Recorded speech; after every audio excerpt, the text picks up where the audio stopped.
Bonjour, c'est Jules Lavie pour Code Source, le podcast d'actualité du Parisien. Lactalis, basé en Mayenne à Laval, est depuis 2023 le premier groupe mondial des produits laitiers. L'entreprise est connue pour son culte du secret. Par exemple, elle ne publie ses résultats que quand elle y est obligée. Mais depuis quelques mois, Lactalis fait régulièrement l'actualité. Manifestation de militants de la Confédération paysanne sur son stand au Salon de l'Agriculture à Paris. Négociations compliquées avec les éleveurs laitiers qui réclament une augmentation des prix. Ou encore perquisition de son siège à Laval le 6 février dans le cadre d'une enquête, notamment pour fraude fiscale aggravée. Portrait d'un géant du lait de plus en plus exposé avec Gwenaëlle Bourdon du service économie du Parisien.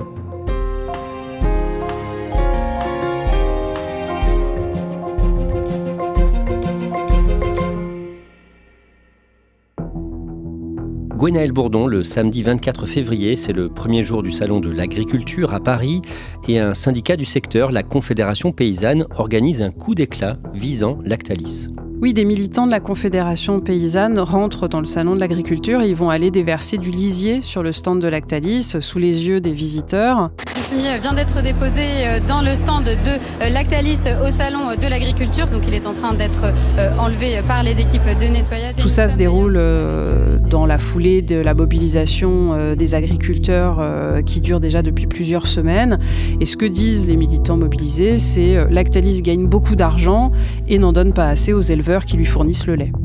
Alors on va voir pourquoi ce syndicat cible Lactalis, mais d'abord on va voir comment cette entreprise française est devenue le leader mondial du lait. On va également évoquer ces zones d'ombre, ce que les agriculteurs ou l'administration fiscale notamment lui reprochent. Gwenaëlle Bourdon, vous êtes en reportage le mercredi 20 mars devant le siège de l'entreprise à Laval en Mayenne. À quoi ça ressemble ? Le siège de Lactalis, il s'est progressivement étendu tout le long d'une rue en bordure de la Mayenne. Il y a l'ancien siège de l'entreprise, la première laiterie, qui est devenue un musée, que visitent d'ailleurs les scolaires. Il y a d'anciens ateliers textiles qui ont aussi été reconvertis en locaux utilisés par Lactalis. Et il y a même un campus dans lequel se déroulent des formations aux technologies laitières. L'histoire de cette entreprise commence donc là, à Laval, en 1933. Oui, alors c'est une histoire qui commence donc par un grand-père, André Beignet, grand-père de l'actuel dirigeant du groupe. Et ce monsieur a commencé, alors la légende dit qu'il a commencé avec une charrette en bois dans laquelle il a collecté quelques dizaines de litres de lait pour fabriquer ses premiers camemberts qu'il va vendre sous la marque Le Petit Lavallois. Et donc la saga Lactalis commence à cette époque-là. À ce moment-là, la laiterie s'appelle Beignet et pas encore Lactalis, mais donc André Beignet l'a fait grossir et son fils, Michel, prend les rênes de l'entreprise en 1955 et il la développe. D'abord, il va mettre en place des innovations.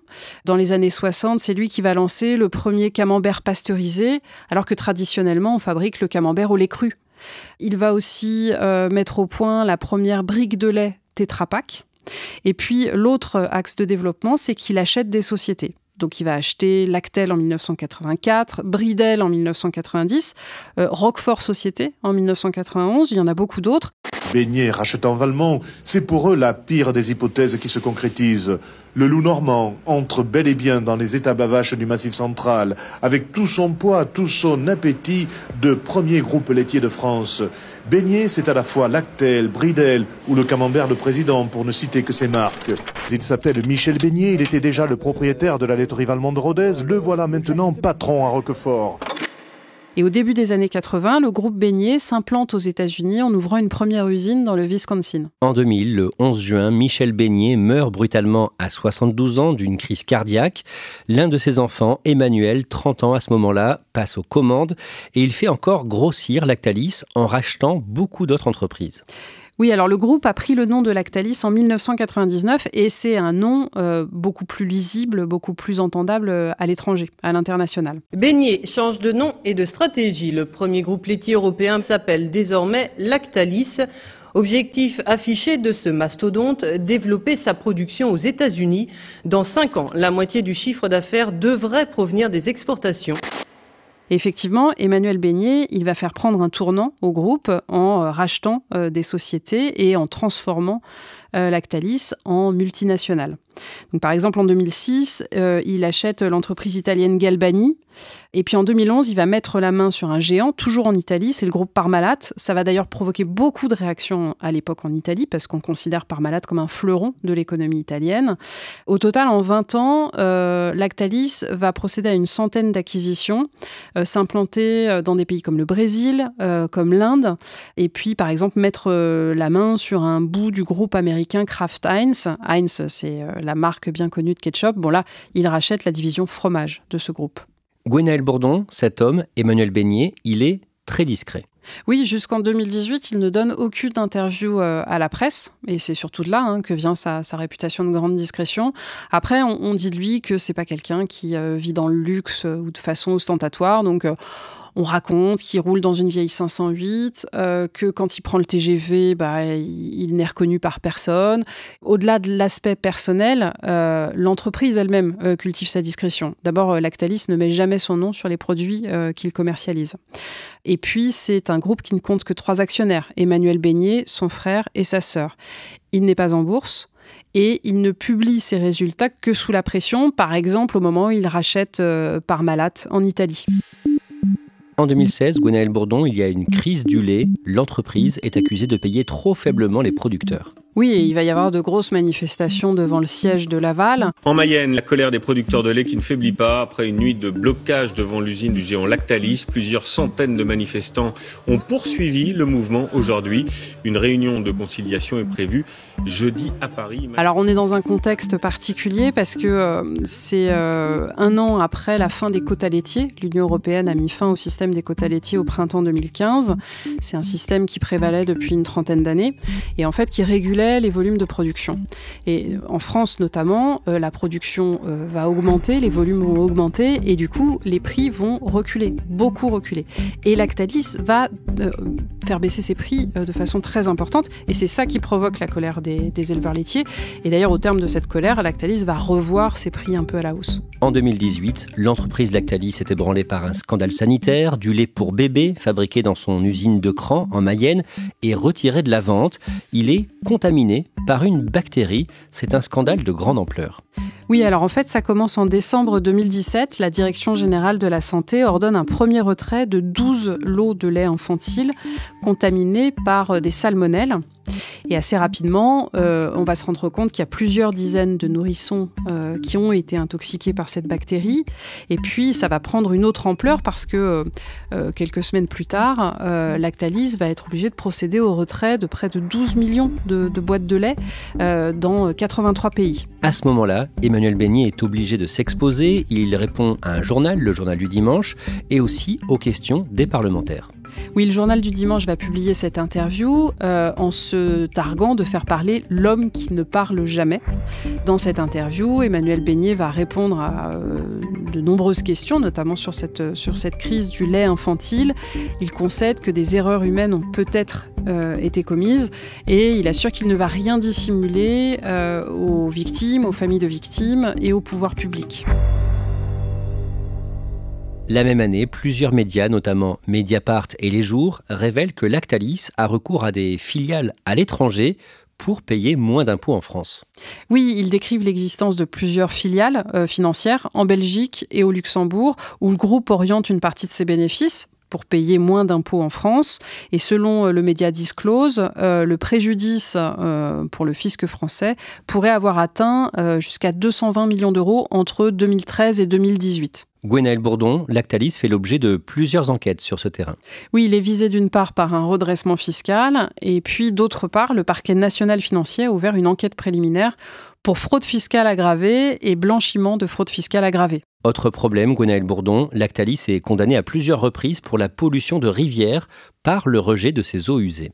Oui, Lactalis compte environ 70 usines et laiteries en France. C'est de l'industrie, donc forcément, ça peut avoir des conséquences importantes sur le plan environnemental. Et le groupe a été condamné à plusieurs reprises à des amendes, notamment en 2017 et en 2019 pour des pollutions de rivières situées dans l'Isère et en Ille-et-Vilaine. On va retrouver des milliers de poissons morts dans la rivière. Concernant son développement, l'entreprise de Laval continue de grossir en achetant des AOP, appellation d'origine protégée, un label créé au début des années 1990 pour mettre en valeur des savoir-faire liés à une zone géographique déterminée. Oui, c'est ça. C'est-à-dire que Lactalis acquiert à la fois des grandes marques industrielles, mais met aussi la main sur des AOP en France, mais aussi en Italie. Par exemple, en 2019, ils ont racheté une société qui s'appelle Nuova Castelli, qui est spécialisée dans les fromages traditionnels. C'est un sujet sur lequel le groupe communique beaucoup. Dès les années 90, ils ont donc acquis Roquefort Société. Il y a 2 ans, ils ont acheté la fromagerie Verdanais qui produit le reblochon en Haute-Savoie. Les AOP, ça représente un tout petit pourcentage du chiffre d'affaires du groupe, mais symboliquement, c'est très important pour eux. Et ça entraîne la colère de producteurs de fromage qui sont directement concernés.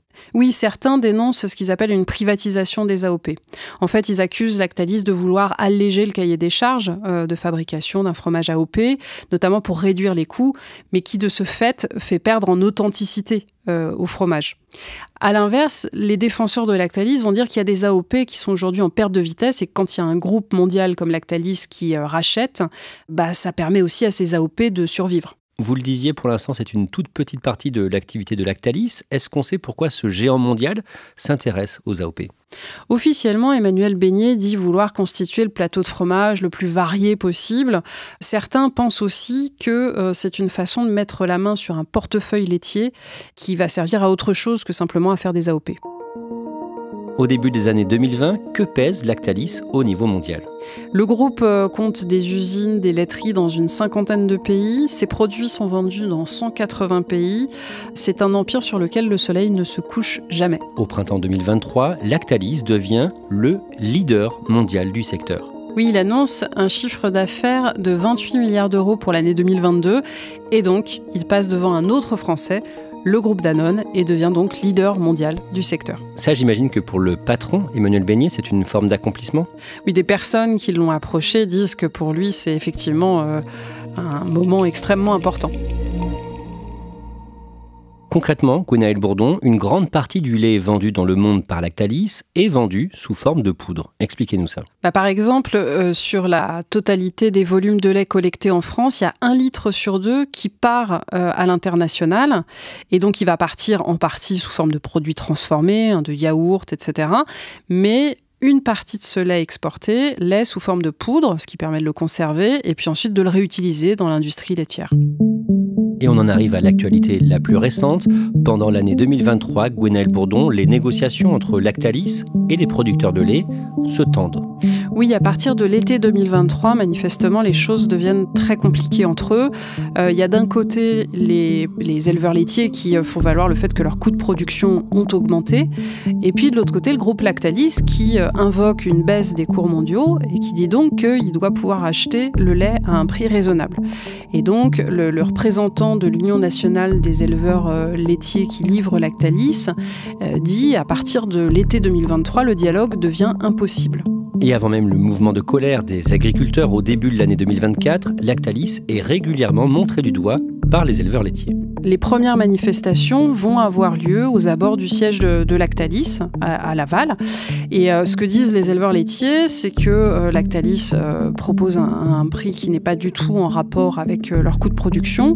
Et puis ils reprochent à Lactalis de ne pas respecter les fameuses lois Egalim qui sont censées garantir le coût de la matière première agricole. Comment se défend Lactalis ? Lactalis se défend en disant d'une part qu'ils respectent une formule de calcul du prix du lait qu'ils ont mis au point depuis plusieurs années avec les éleveurs laitiers avec lesquels ils négocient. Et par ailleurs, le groupe affirme respecter les lois Egalim et fait valoir le fait qu'il n'a pas été épinglé par les services de l'État à ce sujet. Gwenaëlle Bourdon, pour Le Parisien, à la mi-février, vous interviewez un producteur de lait qui a changé d'acheteur, éleveur installé en Mayenne, près de l'usine Lactalis de Cran, et depuis quelques semaines, il ne vend plus son lait à Lactalis.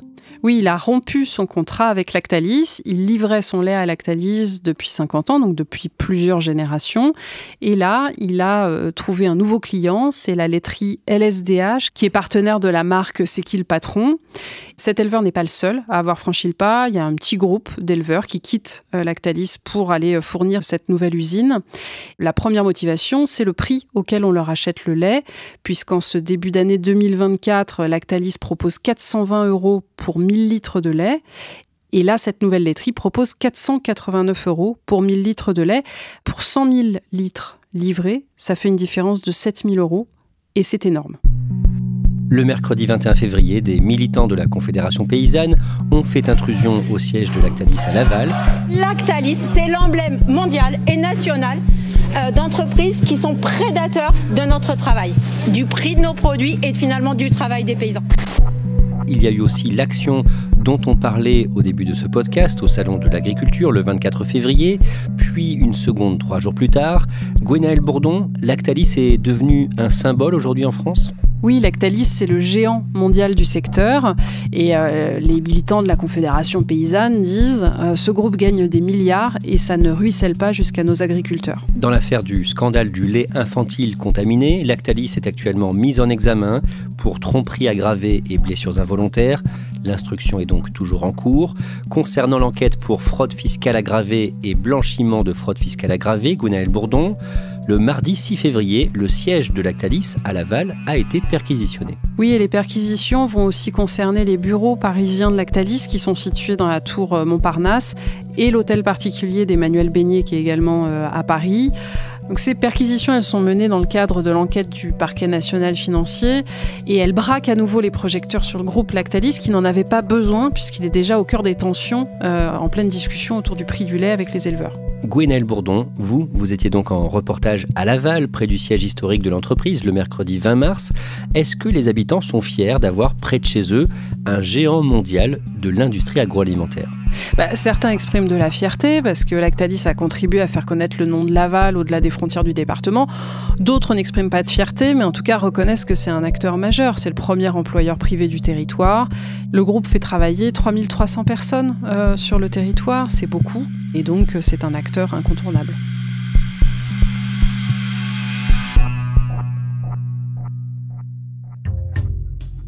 Merci à Gwenaëlle Bourdon. Cet épisode de Code Source a été produit par Thibault Lambert et Raphaël Pueyo. Réalisation, Julien Moncouquiol. Code Source est le podcast quotidien d'actualité du Parisien. Chaque mercredi, il y a aussi Le Sacre, un nouveau podcast du Parisien consacré à Paris 2024, confidence de médaillés d'or olympiques et paralympiques au micro d'Anne-Laure Bonnet. Et puis n'oubliez pas Crime Story, une grande affaire criminelle chaque samedi avec Claudia Prolongeau et Damien Delsoni. Si vous aimez nos podcasts, n'hésitez pas à en parler à vos proches ou à nous mettre une note ou un commentaire sur votre application audio pour nous faire remonter dans les recommandations.